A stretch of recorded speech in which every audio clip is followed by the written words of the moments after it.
அப்படியே நம்ம ஐயா வைகோ ஐயா வந்தாங்க. இங்கே பாருங்க, இந்த திமுகவையும் திமுக ஆட்சியையும் அப்படியே ஒழிச்சு கட்டிடணும்னு கங்கணம் கட்டி இந்த பாசக எடப்பாடி பழனிசாமியை அப்படியே தயார் பண்ணி அவரை வந்து அங்கே ஏதாவது பிட்ட போட்டு பேசிக்கிட்டே இருக்கேன்னா அவரும் பேசிக்கிட்டே இருக்கார்.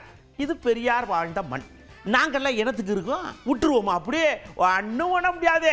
நானெல்லாம் பேச ஆரம்பிச்சேன்னா மணிக்கணக்காக பேசிட்டு இருப்பேன், எடப்பாடிக்கு வார்த்தையே கிடைக்காது அப்படின்னு ஐயா கோபமே விடாமல் சொல்லிட்டார்லாம். அறிஞர் அண்ணா அவர்களினுடைய மாநாட்டு பிறந்தநாள் விழா மாநாட்டை நடத்த வேண்டும்.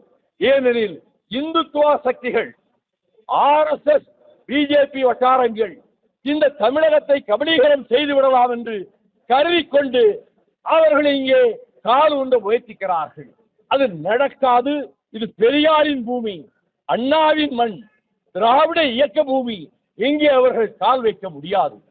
அவர்கள் எத்தகைய முயற்சி பண்ணினாலும் சரி, எத்தனை கோடிகளை யாருக்கு வாரி இறைத்தாலும் சரி, அவர்கள் இதிலே நிச்சயமாக அவருடைய மனக்கோட்டை மண்கோட்டையாக தகர்ந்து போகும், தவிடுபடியாகும் என்பதை சொல்லிக்கொண்டு வருகிற சட்டமன்ற தேர்தலில் 2026 திராவிட முன்னேற்ற கழகத்தின் தலைமையிலான இந்த கூட்டணி நிச்சயமாக வெற்றி பெறும் என்பதோடு திராவிட முன்னேற்ற கழகம் தனித்த மெஜாரிட்டியை, இண்டிவிஜுவல் மெஜாரிட்டி, அப்சல்யூட் மெஜாரிட்டி அவர்களுக்கு கிடைக்கும். கூட்டணி கட்சிகளும் அந்த தேர்தல் களத்திலே வெற்றி பெறும் என்றாலும் கூட்டணி அரசு அமைய வாய்ப்பே இல்லை.